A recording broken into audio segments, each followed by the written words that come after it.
अहंकार में मत जियो। विनय के विमान में बैठकर मोक्ष की यात्रा होती है, अहंकार की कार में बैठकर मोक्ष की यात्रा कभी नहीं हुआ करती है। विनय के विमान में बैठ क्या फर्क पड़ता है? किसी से झुक के मिल लिए तो बिगड़ता क्या है? अपना क्या जाता है? एक बात याद रखना, जो पहाड़ पर चढ़ता है ना, जो पहाड़ पर चढ़ता है वो झुकता है, और जो उतरता है वो अकड़ता है। ध्यान रखिए, झुकने वाला ही ऊंचाइयों पर पहुंचेगा, अकड़ने वाला कभी नहीं पहुंचता है। माता पिता के चरण छूते हो तो मत सोचना कि तुम उनका सम्मान कर रहे हो, हकीकत में तुम अपने आप का सम्मान कर रहे हो जो माता पिता के चरण को छू, इसमें तुम्हारा सम्मान है। सास ससुर के चरण छुओ तो सास ससुर का सम्मान नहीं, एक विनयवान बहू का सम्मान हुआ करता है। और अपनी समाज में बड़े बुजुर्गों के चरण छू लो तो मान उनका नहीं बढ़ता, मान अपना बढ़ जाता है, बहुमान अपना हो जाया करता है। जितना झुकोगे उतना दुनिया के दिलों में राज करोगे। एक बात याद रखना, कीमती से कीमती पायल, पायल जानते हैं क्या बोलते हैं? पायल ही बोलते हैं ना, ठीक है, पायल में ही सब घायल हैं, क्या कर सकते हैं।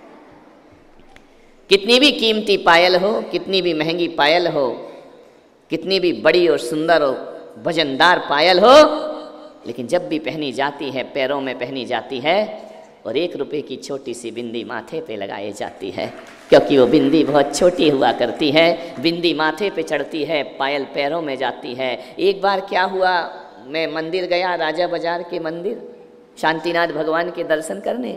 एक बहुत बड़ा सा घंटा वहाँ पर लगा हुआ है। मैंने क्या देखा, एक पुजारी पूजा कर रहा है, छोटी सी घंटी लिए हुए है।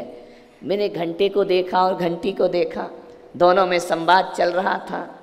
घंटा बोला, यार मुझे लटका के क्यों रखा जाता है, मुझे दरवाजे पर क्यों लटका देते हैं, और ये घंटी तू इतनी सी है, तू भगवान के पास क्यों जाया करती है, तू तो बहुत छोटी है। कभी हिंदू मंदिर, वैष्णव मंदिर में देखना, पुजारी जब आरती करता है तो घंटी भगवान के पास ले जाता है, और घंटा जो होता है बाहर लटका रहता है। पूछा कि घंटा तू क्यों बाहर लटका है, घंटी तू क्यों भगवान के पास है? विचार करिए, उसने भगवान से पूछा कि मैं तुमसे दूर क्यों खड़ा हूँ, ये तुम्हारे पास क्यों आती है? भगवान ने इतने ही कहा कि घंटा तू अकड़ में है इसलिए वहाँ लटका है, और ये छोटी है इसलिए मेरे पास आ जाया करती है। इसने अपने आप को छोटा बना लिया है। जो छोटा होगा वो भगवान के निकट होगा। एक बार इन उंगलियों में झगड़ा हो गया। कितनी उंगलियां हैं? 10 हैं? 8? ये तो अंगूठे हैं, ध्यान रखना। ये उंगली थोड़ी, इसको उंगली बोलते क्या महाराष्ट्र में? ये अंगूठा है ना। बड़ी मजे की बात है, जो अंगूठा है ना उसको कभी अंगूठी नहीं मिलती है। अंगूठा की पत्नी कौन होती है? अंगूठी रहती किसके साथ है? पड़ोसियों के साथ, ध्यान रखना। ये 4 अंगुलियां अंगूठी पहनती, ये अंगूठा अंगूठा ही रह जाता है बेचारा। नहीं, कई लोग जबरदस्ती पहनते हैं, वो ढोलक बजाते हैं, ध्यान रखना। ढोलक में तो यहाँ पहना जाता है ना। नहीं, मुझे बजाना नहीं आती है, तुम्हें अच्छे से आती है, बहुत अच्छे से बजाता है बेटा। तुम ढोलक बजाते हो, मैं समाज बजाता हूँ, ध्यान रखिए।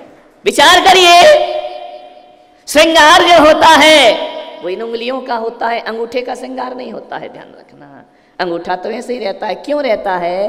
क्योंकि वो थोड़ा अकड़ के साइड साइड में चलता है, ध्यान रखना। ये 4 तो आपस में मिल जाती, ये यहाँ नहीं जाना चाहता, वो साइड में भागता है, कट के भागता है, वो अकड़ में जीता है। एक बार उंगलियों में चर्चा चल रही थी, सबसे अच्छी उंगली, सबसे महान कौन है? अंगूठे ने कहा चलो हटो, कोई महान नहीं हो, मेरी वजह से तुम सुहागिन हो, ध्यान रखना है। यदि ये ना होगा तो इनको अंगूठियां कौन पहनाएगा? बोले मेरी वजह से। 4 उंगली ने कहा ज्यादा मत अकड़, कोई तेरी वजह से नहीं है, तू नहीं होगा तो भी अंगूठी हमारी हाथ में आएगी, ध्यान रखना। अंगूठे ने कहा तुम कुछ भी कर लो, मैं हूं तो दुनिया है। बोले क्यों?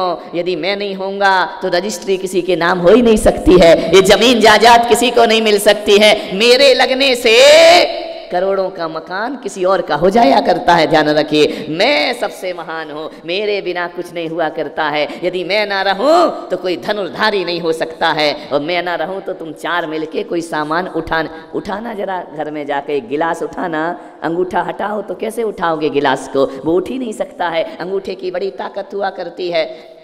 इसके बिना कोई कीमती सामान नहीं उठता है। अंगूठे ने कहा मुझसे बड़ा कोई नहीं। उसकी बाजू वाली तर्जनी ने कहा ए ज़्यादा मत बोल रहे अंगूठे। बोले क्यों? बोले मैं जिस पे उठ गई तो तुझे कटने में ज़्यादा देर नहीं लगेगी, ध्यान रखना है। मैं तो दूसरों पर मैं उठा करती हूँ, मेरे बिना कुछ नहीं हुआ करता है। मैं तर्जनी अंगुली हूँ, मेरा भी बहुत, यदि मैं ना रही तो अंगूठा तू उठा के बता सामान, ध्यान रखना। अंगूठा बेचारा चुप हो गया। अब बाजू में बैठी बड़ी रानी पटरानी बड़ी उंगली बोली मैं काहे को चुप रहने वाली हूँ, मैं सबसे बड़ी हूँ, मुझसे बड़ा कोई नहीं हुआ करता है। 5 उंगलियों में देखो मैं कैसा ताज पहन करके ऊपर खड़ी हुई हूँ, मुझसे बड़ा दुनिया में। ये आई फिर बाजू की अनामिका, बोले ज़्यादा ज्ञान की बातें मत करो, मेरे बिना किसी का तिलक नहीं हुआ करता है, मेरे बिना किसी का सम्मान नहीं हुआ करता है, मैं हर शुभ कार्य में आगे रहती हूँ, मेरे जैसा जीवन कोई नहीं पा सकता है। 4 उंगलियां अपनी वार्ता कर रही थीं। अब छोटी बाई आई, सबसे छोटी कनिष्ठा। उसने कहा देखो मैं तो कुछ जानती नहीं हूँ, मुझे कुछ आता नहीं है, भोली भाली हूँ, छोटी सी हूँ, लेकिन फिर भी मैं कह सकती हूँ मैं सबसे ज़्यादा महान अपने को समझती हूँ। मैं मानती नहीं हूँ लेकिन समझती हूँ, मैं अपने आप को सबसे ज़्यादा पुण्यशाली सौभाग्यशाली समझती हूँ। चारों ने कहा क्यों री इतनी छोटी ज़्यादा बकबक कर रही है क्या, तू कैसे सौभाग्यशाली हो गई? बोले इसलिए हो गई कि जब भी लोग गुरु के पास जाते हैं, भगवान के दर्शन करते हैं, मंदिर को जाते हैं और जब हाथ जोड़ते हैं तो सबसे पहले मैं आगे खड़ी रहती हूँ, मैं विनम्र रहती हूँ, इसलिए मैं सबसे ज़्यादा प्रणाम करने में सबसे आगे कौन खड़ी है? विचार करिए, सबसे आगे मैं खड़ी हूँ ना, मैं नमस्कार की मुद्रा में हूँ, मैं हमेशा झुक कर जीती हूँ, इसलिए बड़ी लाडली हुआ करती हूँ। छोटी हूँ, काम कुछ नहीं करती, लेकिन लोगों के दिलों पर राज किया करती हूँ, ध्यान रखना। उंगली छोटी है, बड़ा प्यार पाती है सबका, छोटी सी है ना, ज़्यादा काम नहीं करवाते उससे, वो तो थोड़ा बहुत हाथ लगा दे तो लगा दे, ध्यान रखना, नहीं तो उसकी कोई ज़रूरत नहीं है। छोटे बनो, छोटे बनने में जीवन में बहुत कुछ मिला करता है। ज़्यादा बड़े मत बनो, बड़े बड़ाई ना करें, बड़े ना बोलें बोल, और हीरा मुख से ना कहे लाख हमारा मोल, ध्यान रखना। मालूम है ना, जो हल्के बर्तन होते हैं उनमें आवाज़ ज़्यादा होती है, भरे हुए बर्तन आवाज़ नहीं किया करते हैं। जो नदी नाले होते हैं ना, बरसात में उछलने लगते हैं, इनकी औकात 4 दिन की है, ध्यान रखना। जो समुंदर होता है ना, वो कभी आपे से बाहर नहीं जाया करता है, ध्यान रखना, वो अपनी सीमा में रहा करता है। एक बात याद रखना, जो हल्के होते हैं वो आवाज़ ज़्यादा करते हैं, जो भारी होते हैं वो चुप रहते हैं, जिनकी कीमत कम होती है वो ज़्यादा चिल्लाते हैं, और जिनकी कीमत ज़्यादा होती है वो शांत रहते हैं। कभी विचार करना, सिक्के आवाज़ करते हैं, नोट चुपचाप रहा करते हैं, ध्यान रखना। सिक्कों में खनखनाहट होती है, और 2000 का नोट लाखों रुपए भी रखो तो आवाज़ नहीं आती है, कहाँ से कहाँ चला जाता है पता ही नहीं चलता है, लेकिन सिक्के बड़े आवाज़ करते हैं, ध्यान रखना।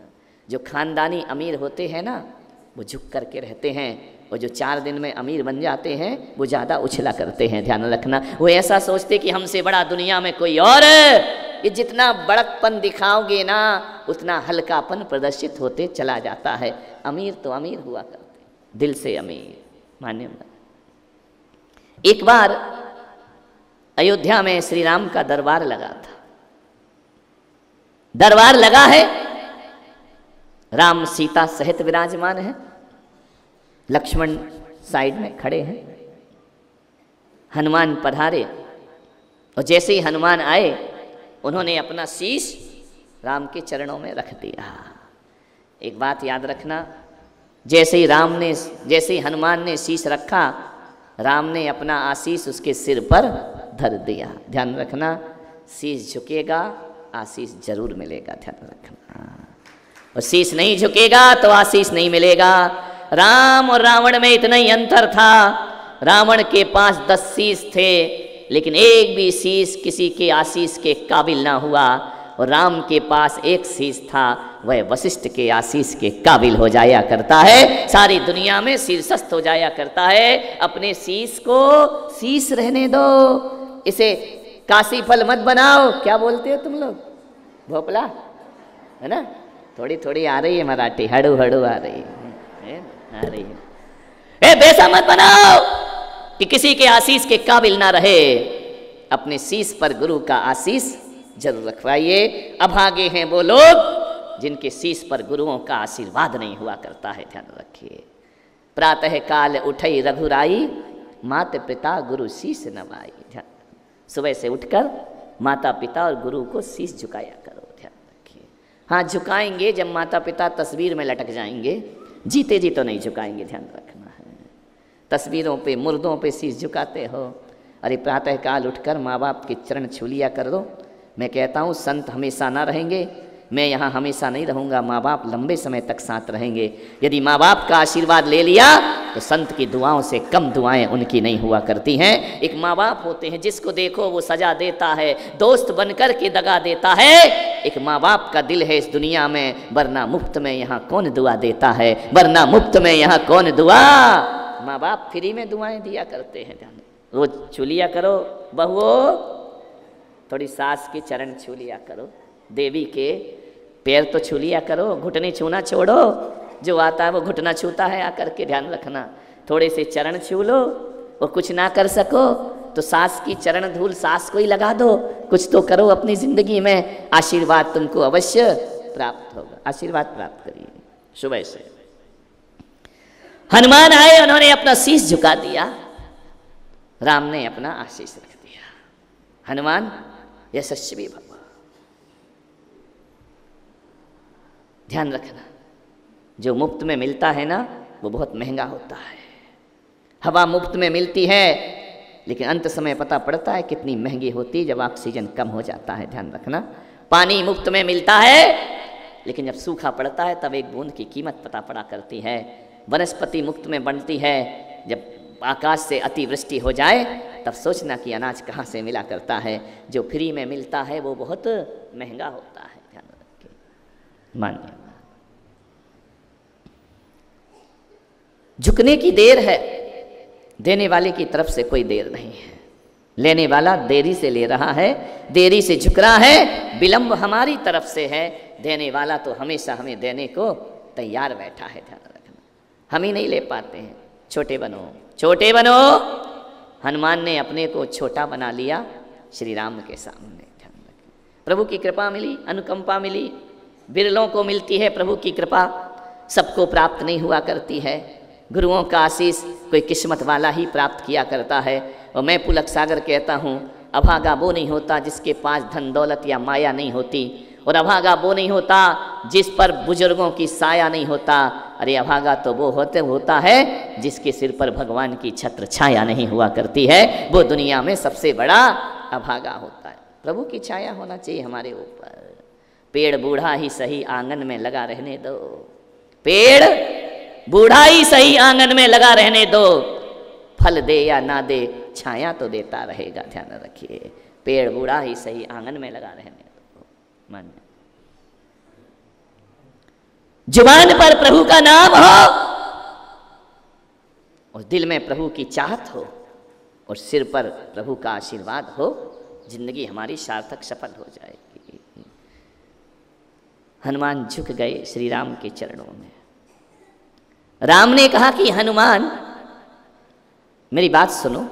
हनुमान ने कहा आदेश करो भगवान, जो कहेंगे हनुमान करने को तैयार है।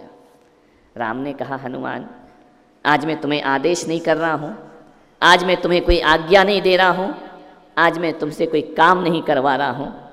हनुमान मैं चाहता हूँ कि जिसने मुझ पर उपकार किए हैं उनको मैंने कुछ ना कुछ जरूर दिया है, और तुमने तो मुझ पर अनंत उपकार किए हैं। मेरा मन हो रहा है कि आज मैं तुम्हें कुछ दे दूँ। ध्यान रखना, कभी जिंदगी में गलती मत करना, भगवान से महापुरुषों से कभी मत मांगना। अरे ऐसा जीवन बनाना भगवान खुद कहें कि बोल तुझे क्या चाहिए, मांग तुझे क्या चाहिए।